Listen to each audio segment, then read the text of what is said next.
పేతురు రాసిన మొదటి పత్రిక. అపోస్తులుడైన పేతురు రాసిన మొదటి పత్రిక 5వ అధ్యాయం.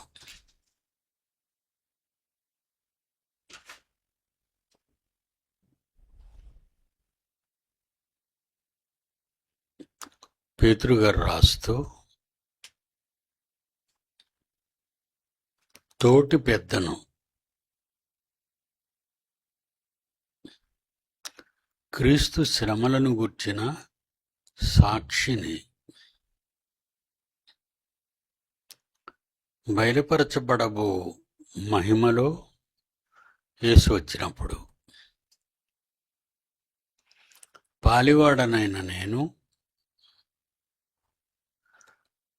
మీలోని నాలాంటి పెద్దలను హెచ్చరించుచున్నాను.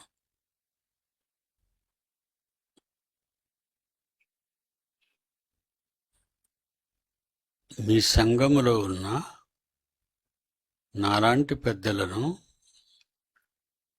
హెచ్చరిస్తున్నాను. ఎందుకంటే ఎలా అంటే, మీరు తొందరపడి, పెద్దలైన మీరు తొందరపడి మీ సొంత బలము చేత కాక దేవుని ఇష్టప్రకారముగా, ఇష్టపూర్వకముగా, దేవుని చిత్త ప్రకారము ఇష్టపూర్వకముగా, దుర్లాభాపేక్షతో కాక సంఘాన్ని పిండుకు తినటానికి కాకుండా స్వార్థ ప్రయోజనాల కొరకు డబ్బులు దండుకోక సిద్ధ మనస్సుతోనూ మీ మధ్యనున్న దేవుని మందను బైబిలు ప్రకారము పై విచారణ చేయుచు దానిని కాయుడి. మీకు అప్పగింపబడిన వారిపైన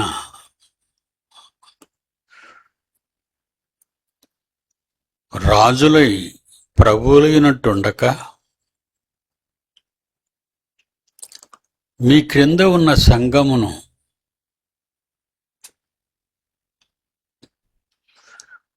వారికి, అనగా ఆ మందకు మాదిరులుగా ఉండుడి.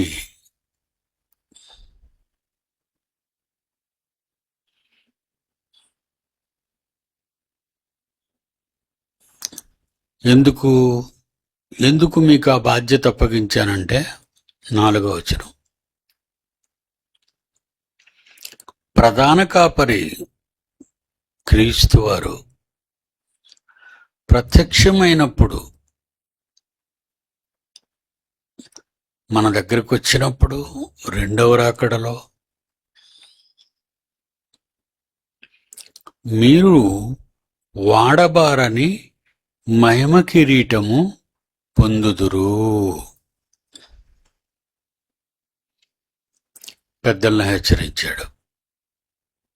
ఇప్పుడు ఆ పెద్దల క్రింద ఉన్న సంఘాన్ని, మనల్ని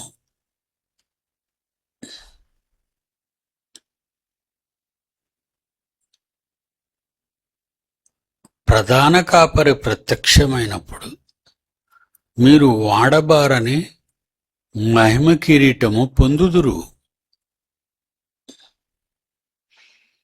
చిన్నపిల్లలారా, మీరు పెద్దలకు లోబడి ఉండుడి. సంఘాన్ని కాస్తున్న కాపరికి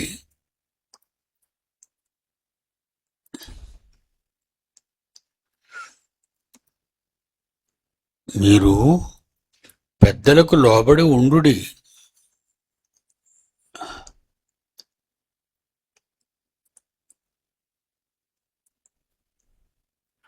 మీరందరూ ఎదుటివాని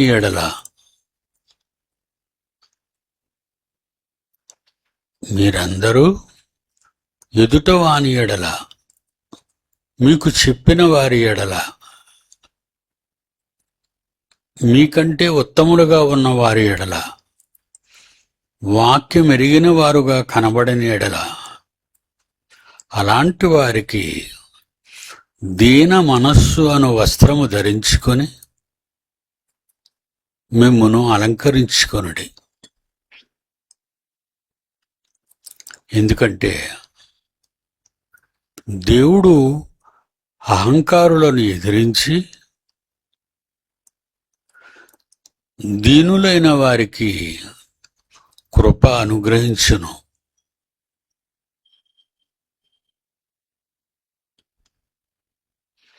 ఇదంతా ఎందుకంటే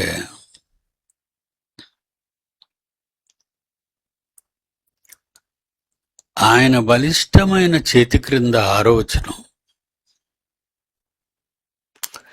దేవుడు తగిన సమయమందు మిమ్మును హెచ్చించినట్లు ఆయన బలిష్టమైన చేతి క్రింద దీన మనస్కులై ఉండండి. ఇది నేను ఊరకే చెప్పటం లేదు. 7వ వచనం, ఆయన మిమ్మును గూర్చి తండ్రి. ఆయన అంటే తండ్రి, దేవుడు. ఆయన సంఘములో ఉన్న పెద్దలు గాని సంఘములో ఉన్న పిల్లలు గాని ఆయన మిమ్మును గూర్చి చింతించుచున్నాడు, బాధపడుతున్నాడు. పరలోకంలో ఉన్న తండ్రి మన కోసం. కనుక మీ చింత యావత్తు ఆయన మీద వేయుడి. ఎందుకంటే నిబ్బరమైన బుద్ధి గలవారే మెలకువగా ఉండుడి. మీ విరోధి అయిన అపవాది సాతాను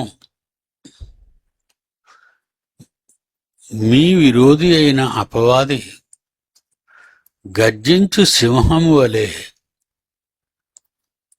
ఎవరిని మృంగుదునా అని వెదకుచూ తిరుగుచున్నాడు.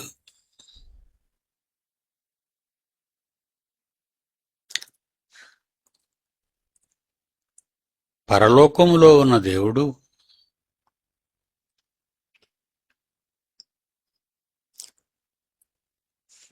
కోట్ల మంది ప్రపంచ జనాభాలో అతి కొద్ది మంది మాత్రమే దేవుని కొరకు వినుతున్నారు,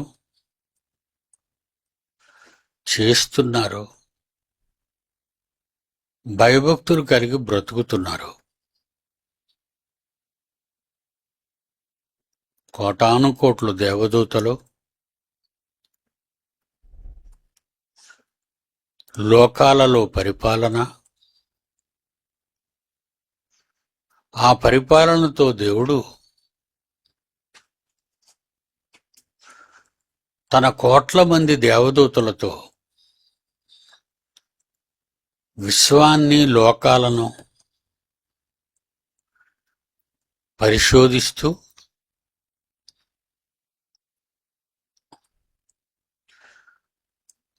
అందులో భద్రపరిచిన మానవాళి, వారిలో అతి శ్రేష్ఠులైన దేవునికి ఇష్టం ఉన్నవాళ్ళు, దేవుని కొరకు బ్రతుకుతున్న వాళ్ళు చాలా కొద్దిమంది.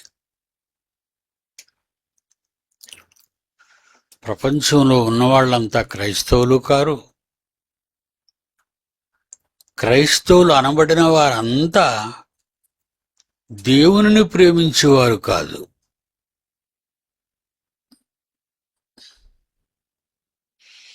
ఇవాళ ఆదివారం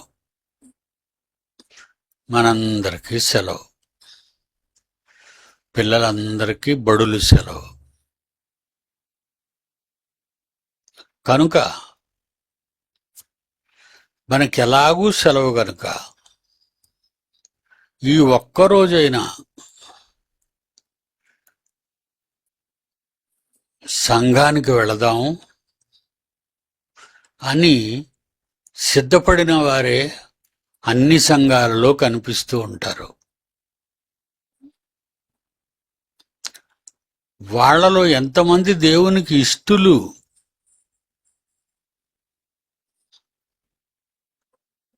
అనేది మాత్రం మనకు తెలీదు.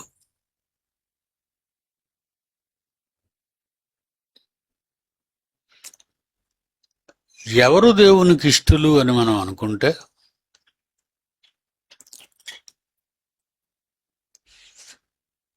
ఈరోజు యేసు పునరుద్ధానుడై లేచాడు అని ప్రపంచం పండగ చేసుకుంటుంది. Very good. ఎవరి కొరకు పునరుద్ధానుడై మరణాన్ని జయించి ఆయన లేచాడు? ఎవరి కొరకు?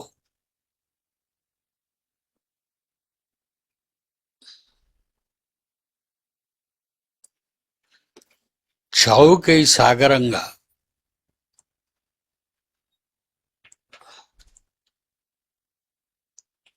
గాడిద పిల్ల మీద కూర్చొని ఆ రోజు సిలువ వేసిన యూదులే, ఆడవాళ్ళు, మగవాళ్ళు, పిల్లలు అందరూ ఆయనకి జై కొట్టమని చెబుతూ, జై కొడుతూ ఆయన ఎక్కడ చంపబడాలో అక్కడికి చేరుకున్నాడు. అంటే మృత్యువును సాహసోపేతంగా దేవుడు అప్పగించినటువంటి మహాబాధ్యతలలో అతి శ్రేష్టమైనది, ప్రపంచానికి అవసరమైనది, ఏదేనులో దెబ్బతిన్న కీర్తి ప్రతిష్టలు ఆదామవలో వాళ్ళ సంతానానికి కడపటి ఆదాముగా భూలోకానికి వచ్చి యేసు, ఆదాము ఏ మరణాన్ని ప్రపంచ మానవాళి అందరికీ శాపంగా అప్పగించాడో తన పిల్లల్ని, అదే శాపాన్ని తాను మరణించి తీసివేయాలనే విజయోత్సవముతో, ధైర్య సాహసాలతో బల్లెంతో పొడవబడి ముండ్ల కిరీటం నెత్తిన పెట్టినప్పుడు ముఖమంతా రక్తముతో నిండినప్పుడు, కొరడా దెబ్బలు, నీచంగా క్రీస్తును తిడుతూ, దొంగలు కూడా అవమానిస్తూ,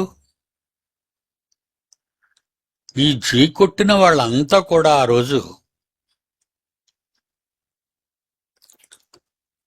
పిలాతు ముందు సిలువ వెయ్యండి, సిలువ వెయ్యండి అని కొట్టిన వాళ్లే కేకలేస్తుంటే,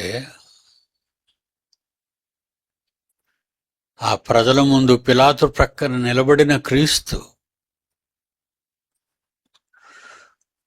వీళ్ళు కొట్టిన విధానాలు ఆయన ఇష్టపడ్డాడని మీరు అనుకుంటున్నారా? చాలా మంది అందరూ కొట్టమంటారు. చివరికి ఎవరు కొట్టారు అంటే ఆయన సిలువ మోసుకొని గొల్గొతా కొండకు మోసుకు వెళుతున్నప్పుడు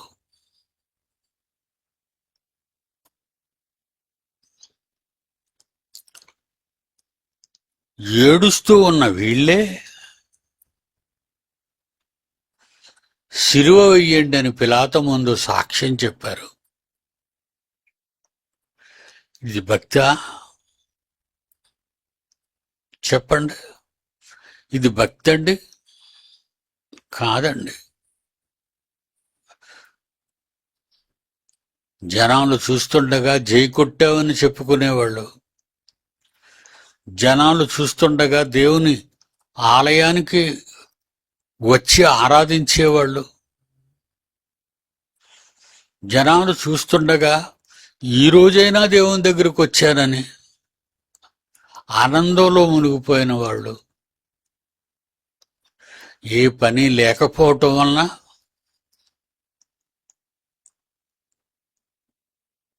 మనం దేవుని సన్నిధికి వెళ్ళాలని ఎక్కడో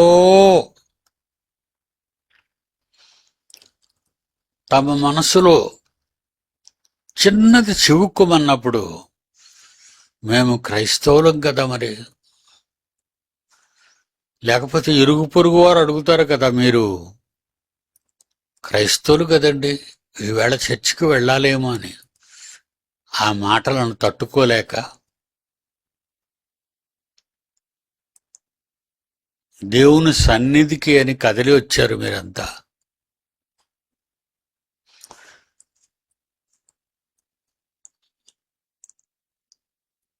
అప్పుడు అంటున్నారు ప్రభు, యెరూషలేము కుమార్తెలారా, ఆడోళ్ళు ఎక్కువ కళ్ళని నీళ్ళు వస్తాయి కదండి, ఆడవాళ్ళకి ఎక్కువగా కళ్ళని, ప్రతి చిన్నదానికి కళ్ళు తడుపుకుంటారు, కళ్ళని నీళ్లు తిరిగేస్తుంటాయి. చిన్నపిల్లలు గట్టిగా దెబ్బలాడాం అనుకోండి, కళ్ళంట నీళ్ళు వచ్చేస్తుంటాయి వాళ్ళకి. సున్నితమైన మనస్సు అది. అలాంటి సున్నితమైన మనస్సును క్షోభపెట్టి ఏడుస్తున్నారట యేసుక్రీస్తు గురించి. సిలువకు తీసుకెళ్తున్నప్పుడు అప్పుడు యేసు ఆ ఏడుపులు విని వెనక్కి తిరిగి, లోకాసువార్త 23వ అధ్యాయం 27-28, లోకాసువార్త 23వ అధ్యాయం 27-28. గొప్ప జనసమూహం, మళ్ళా తక్కువ మంది కాదు. పెళ్లికైనా, పండక్కైనా, చావుకైనా విపరీతంగా వస్తారు జనం.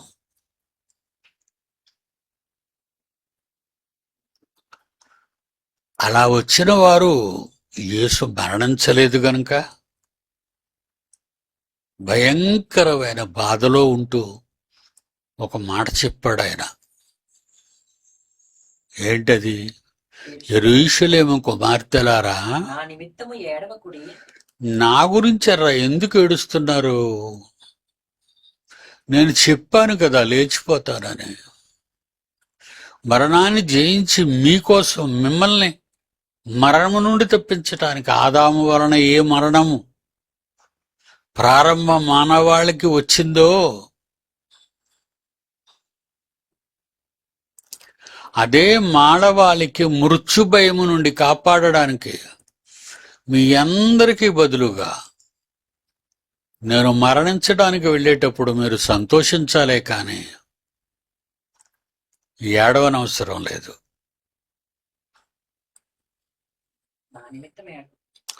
నా గురించి ఏడవకండి, మీరు నా గురించి ఏడవకండి. ఎందుకు ఏడుస్తున్నారు? చచ్చిపోయి లేవనన్నా? అంటే నేను చనిపోయి తిరిగి లేచి తండ్రి దగ్గరికి వెళ్ళొద్దనా? తండ్రి చిత్తాన్ని నెరవేర్చి మానవాళిని రక్షించాను అని చెప్పటానికి నేను వెళ్ళొద్దా తండ్రి దగ్గరికి? నా గురించి ఆయన ఎదురు చూస్తున్నాడు, ఎప్పుడు వస్తాడా నా కొడుకని. అది ఈరోజే పునరుద్ధాన దినం, ఆదివారం. మీరు ఒక పని చేయండి, నేను చాలా బాగున్నాను, నా గురించి ఏడవకండి.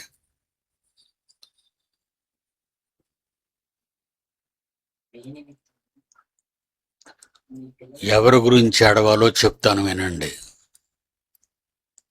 మీ గురించి, మీ నిమిత్తం. ఆ మీ పిల్లల నిమిత్తం మీ పిల్లల నిమిత్తం. మీ పిల్లలు మీకు పుట్టబోయే సంతానం మంచిది కాదు.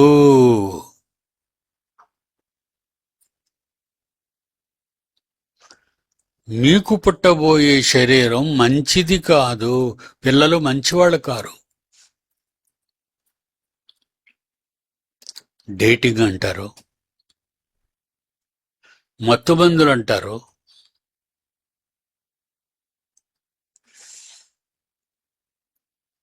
రేపులు అంటారు, చెరసడాలు.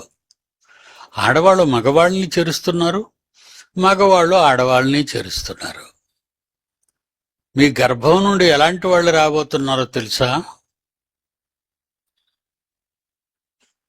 మళ్ళా గుడ్ ఫ్రైడే చేస్తారు, ఈస్టర్ సండే చేస్తారు, నేను పుట్టానని క్రిస్మస్ చేస్తారు.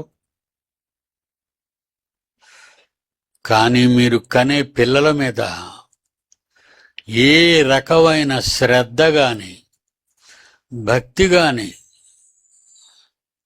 వాక్యము గాని వాళ్ళకి నేర్పించరు కదా.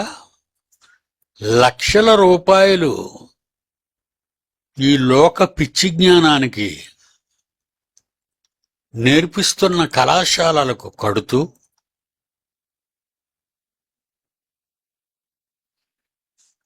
వాళ్ళు కాలేజీలకు వెళ్ళారని మీరు అనుకుంటున్నారే తప్ప, ఈ కో ఎడ్యుకేషన్ వల్ల మగపిల్లలు ఆడపిల్లలు ఒకే బెంచీల మీద కూర్చొని చదువుతుంటే ఒకే క్లాసులో, స్కూల్ అయిపోగానే ఎక్కడికి వెళదాం, ఎక్కడ కూర్చొని ఒక గంట మాట్లాడదాం, ఎవరి వడిలో వాళ్ళు పడుకుందాం, ఇలా ఆలోచించి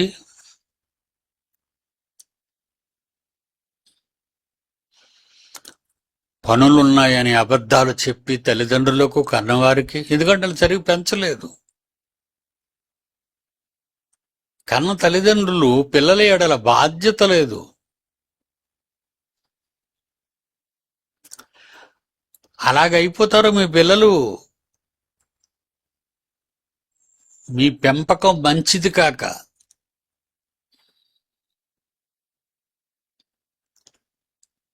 నేను నా జ్ఞానంలో పెంచమని మీకు చెబితే, భూమి మీద జానెడు పొట్ట బెత్తెడు నాలిక, భూమి మీద నీకివ్వబడిన జానెడు పొట్ట ఆకలికి, బెత్తెడు నాలిక రుచికరంగా ఉందని నమిలి నమిలి మింగడానికి, దానికోసం కోటి విద్యలు చదివిస్తున్నారే. మరణించిన వెంటనే దేవదూతలు వచ్చి నిన్ను గాని నీ పిల్లలను గాని లాజరును తీసుకువెళ్ళినట్టుగా అబ్రహాము దగ్గరికి, అలాగ మీరు దేవదూతల చేత పైలోకాలకు వెళ్ళగలరా? అది నా ప్రశ్న. వెళ్ళరు, వెళ్ళలేరు. ఎందుకంటే మీ పిల్లలు చూసి మీరు నేర్చుకోండి. ఇది మీ పిల్లలు చూస్తే మీకు అర్థమైపోతుంటది వాడు ఎలాగైపోయాడో. వాడి మాటల్లో చూడు, వాడి ప్రవర్తనలో చూడు, ఆమె మాటల్లో చూడు, ఆమె నడతల్లో చూడు. వాళ్ళంతా స్కూలుకు వెళుతూ మత్తుమందులు, కండోమ్స్ 7, 8 తరగతులు చదువుతున్న వాళ్ళు. పిల్లలు అంటారండి వాళ్ళని.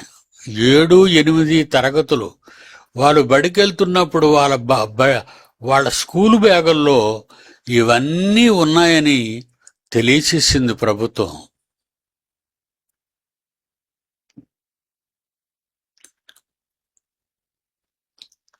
చెవులకు బంగారం ఉందో లేదో చూస్తారు, మెడలో వేసిన చైన్ ఉందో లేదో చూస్తారు, బట్టలు నిండుగా ఉన్నాయో లేదో చూస్తారు. కానీ వాళ్ళ నడవడిని పరిశీలించరు. అందుకే అడ్డదిడ్డమైన పనులు. ప్రేమలు ఎప్పటి నుంచి? చిన్నప్పటి నుంచే, హై స్కూల్ నుంచే ప్రేమలు మొదలెడతారు.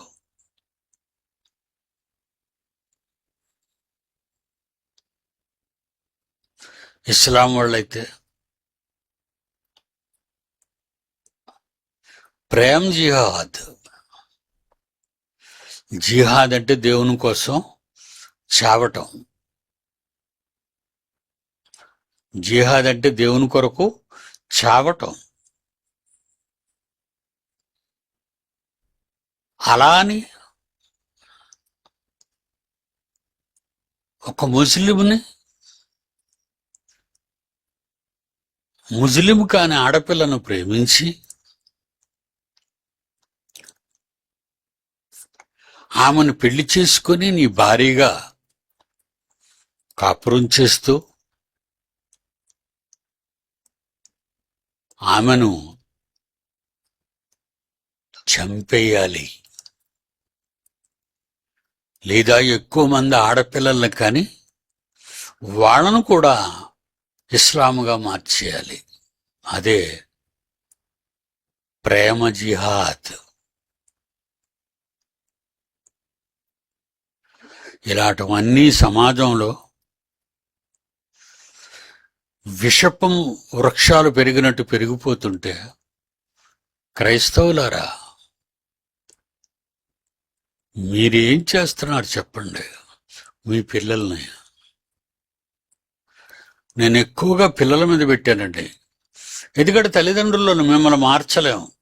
మీరు మారతారా? తిరగబడతారు. అందుకే ఇందాకటి చదివించాను.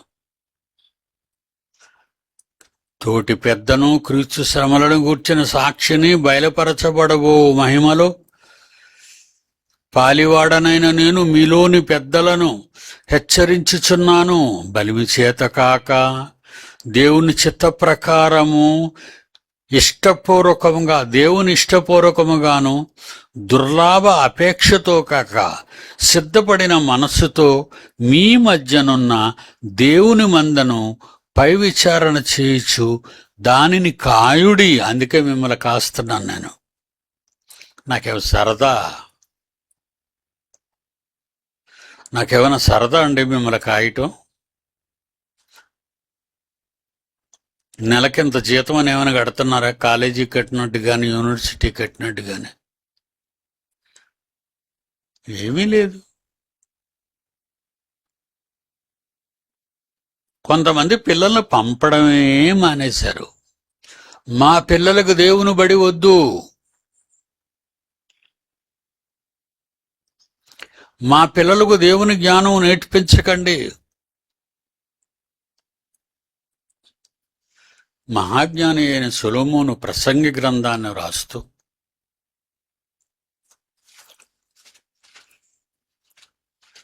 ఎప్పటి నుంచి నేను జ్ఞాపకాల్లో పెట్టమన్నాడు పిల్లలకి? 12వ అధ్యాయం ప్రసంగి గ్రంథం 2వ వచనం. ప్రసంగి గ్రంథం 12వ అధ్యాయం 2వ వచనం. నీ బాల్య దినములయందే, నీ చిన్ననాట నుండి, బాల్య దినముల నుండి. సండే స్కూలు అనేది ఎందుకు పెట్టావంటే బాల్య దినములలోనే వాళ్ళకి మహాజ్ఞానాన్ని నూరు పొయ్యాలి. నీ బాల్య దినముల యందే నీ సృష్టికర్తను నువ్వు చిన్నప్పుడే నీ సృష్టికర్తను స్మరణకు తెచ్చుకో.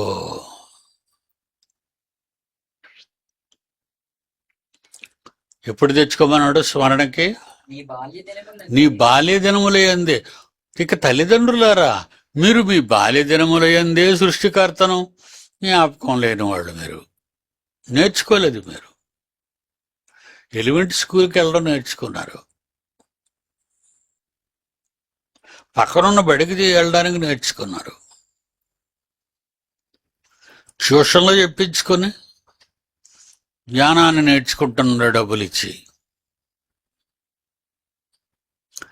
మీరు పెద్ద అయిపోయారు. ఇక మీకు పుట్టిన పిల్లల్ని బాల్య దినముల నుండే దేవుని కొరకు సృష్టికర్తను వాళ్ళ జ్ఞాపకాలలో పెట్టాలి అన్న మహాజ్ఞాని అయినటువంటి సొలొమోను, మరి ఆయన మాటలు దేవుడు చెప్పని మాటలేగా, మరి అవేవైనా మీరు ఆలోచిస్తున్నారా? మీరు ఆలోచించరు. ఇవాళ ఈస్టర్ కదా, వెళ్దాం, యేసుప్రభు లేచాడు, హల్లెలూయా, దేవునికి స్తోత్రం. ఎందుకు లేచాడు? ఎందుకు లేచాడమ్మా? నిన్ను లేపడానికి కాదు, నువ్వు నిద్రపోతుంటే నీ బకెట్తో నీలేసేయటానికి కాదు, నువ్వు దేవుని కొరకు బ్రతకాలని. ఇంతవరకు పుట్టిన నాట నుండి ఊహ తెలిసినప్పటి నుంచి పాపాలకు బానిసవై, అబద్ధాలకు నిలయమై, రేపులకు అవకాశం లేక 4 రాళ్లు సంపాదించడం మొదలెడితే డేటింగులు సెట్ చేసుకొని వచ్చిన ఈ ఫోన్స్ వలన, ఈ సెల్ ఫోన్స్ వలన ఎక్కడో ఉన్న ఒక ప్రియురాలు, ఎక్కడో ఏ రాష్ట్రంలో లేకపోతే ఏ దేశంలో ఉన్న ఒక ప్రియుడు, వీళ్ళిద్దరూ ప్రేమించుకొని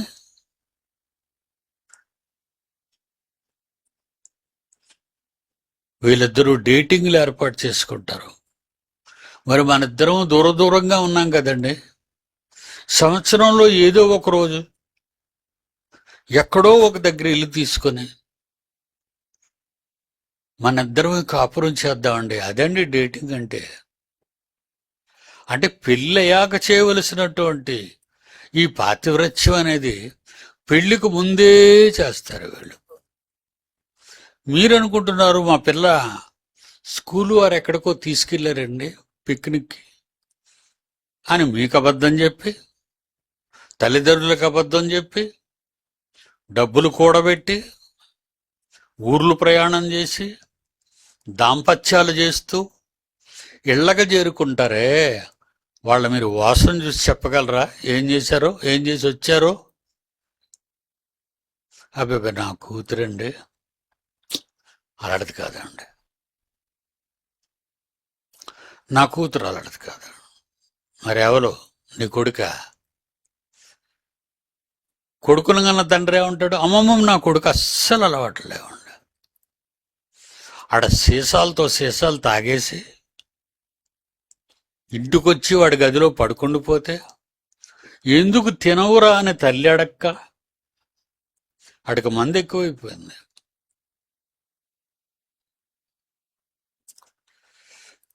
ఏదో ఒక రోజు నీ పిల్లలు నీ కళ్ళ ముందు అలాగే కనబడే రోజులు వస్తాయి. నేను ఉన్నా లేకపోయినా మీ జ్ఞాపకాల్లో పెట్టుకోండి. ఇది మొక్కై వంగనది మరానుగా మారితే నరకాలే తప్ప వంగదు. మొక్కై వంగనది. మొన్న ముక్కలు చేసి తలకాయ అడివరంలో కాల్చి మిగతా శరీర భాగాల్లో ముక్కలుగా చేసి 3 సంచుల్లో నింపేసి ఫ్రిడ్జ్లో పెట్టాడే కానీ భయపడిపోతున్నాడు. వాడిని అలా పెంచారు. వాడి ఇల్లు ఎక్కడా? కైలాసపురం. ఏమండి, ఒక విషయం చెప్తాను. మాస్ ఏరియాలో జీవించే వాళ్ళు వాళ్ళ పిల్లల గురించి బహు జాగ్రత్తగా ఉండాలి. రాత్రికి దొంగలు వచ్చి ఇల్లు దోచుకుంటారేమని కిటికీలు, ద్వారాలు, అన్ని గడియలు, అడ్డగడియలు, నిలువు గడియలు పెట్టి పండుకుంటారే మీ ఇంటి భద్రత కోసం. మీ పిల్లల భద్రత మీకు అవసరం లేదా? దానికి కిటికీలు లేవు, ద్వారబంధాలు లేవు, అడ్డ గడియలు లేవు, నిలువు గడియలు లేవు. మా అమ్మి అంటది, ఏమ్మా ఏం బంగారం, ఈ మధ్యన అది వాడుతున్నారు, బంగారం అట, చెడిపోయిన బంగారం, అది రాగో ఇత్తడో ఇను రోల్డ్ గోల్డ్, నువ్వు అనుకునే బంగారం కాదు అది. ప్రియుడేమో కైలాసపురం, ముక్కలైపోయిందేమో తాటి చెట్లపాలెం, పక్క ఊర్లే. 4 సంవత్సరాలు ప్రేమ,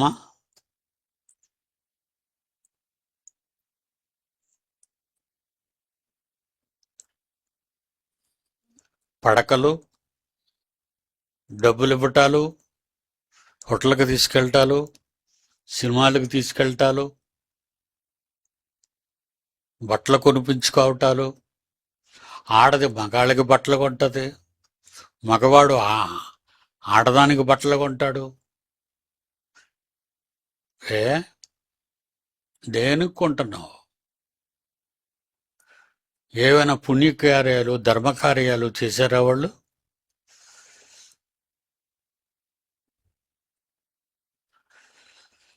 ఏమంటున్నాడు సొలొమోను? నీ బాల్య నీ బాల్య దినములయందే నీ సృష్టికర్తను నిన్ను పుట్టించిన దేవుడున్నాడే, స్మరణకు తెచ్చుకొనుము. జ్ఞాపకాలలో పెట్టుకో, ఎప్పుడు జ్ఞాపకాలలో పెట్టుకో, జ్ఞాపకాలలో పెట్టుకో.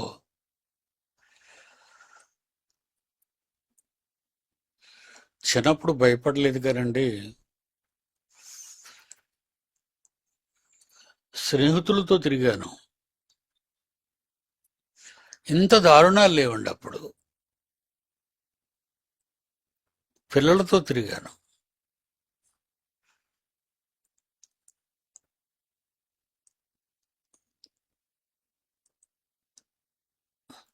ఆటలాడాను,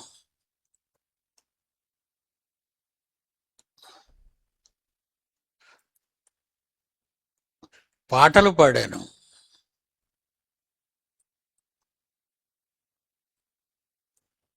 ఇప్పుడు 76 సంవత్సరాలు, ప్రపంచం అతాకుతలం అయిపోయింది, పిల్లలు చెడిపోయారు, తల్లిదండ్రులు పట్టించుకోవటం లేదు.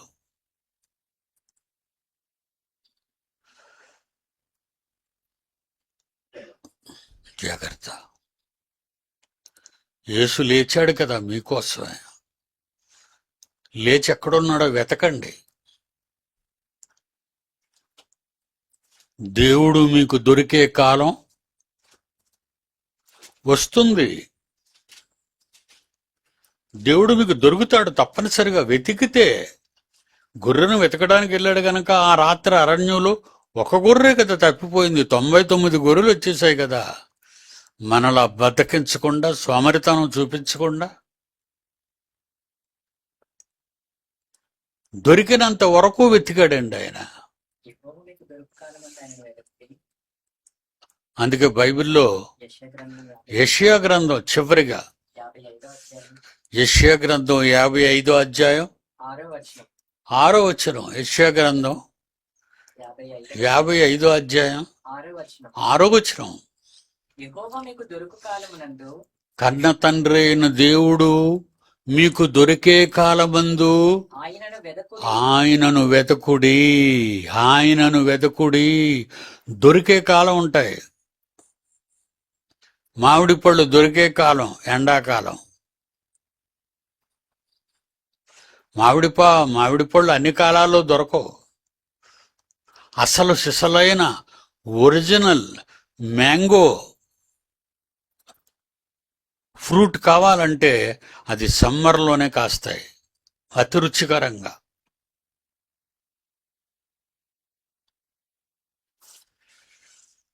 మరి మిగిలిన ఫ్రూట్స్ యాపిల్, బత్తాయి, నారింజ వింటర్,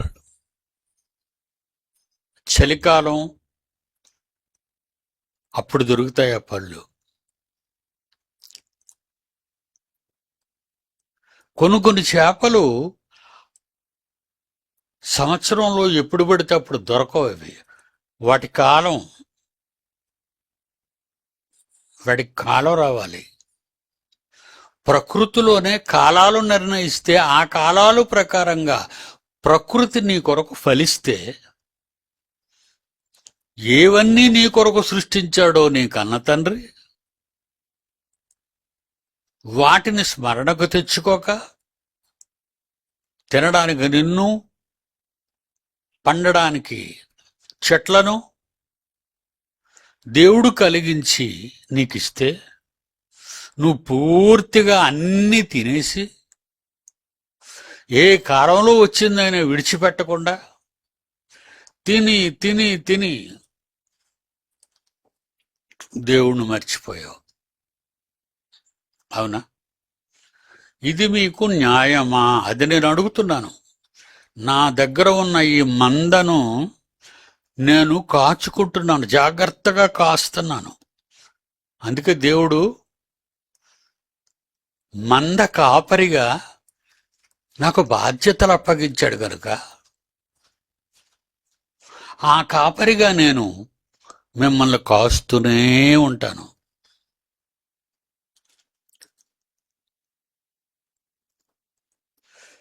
మీ దగ్గర డబ్బులు దండుకోవటానికి కాదు. నా పిల్లల్ని నేను పరలోకానికి తీసుకెళ్ళాలి. నా పిల్లల్ని నా దేవుని వైపు తిప్పాలి. నా పిల్లల్ని ఆరోగ్యాన్ని కాపాడుకునేటట్టుగా నేను అనేక సంగతులు చెప్పాలి.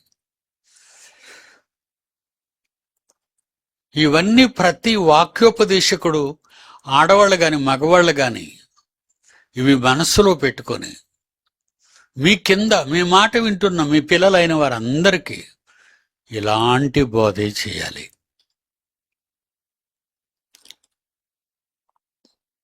God bless you.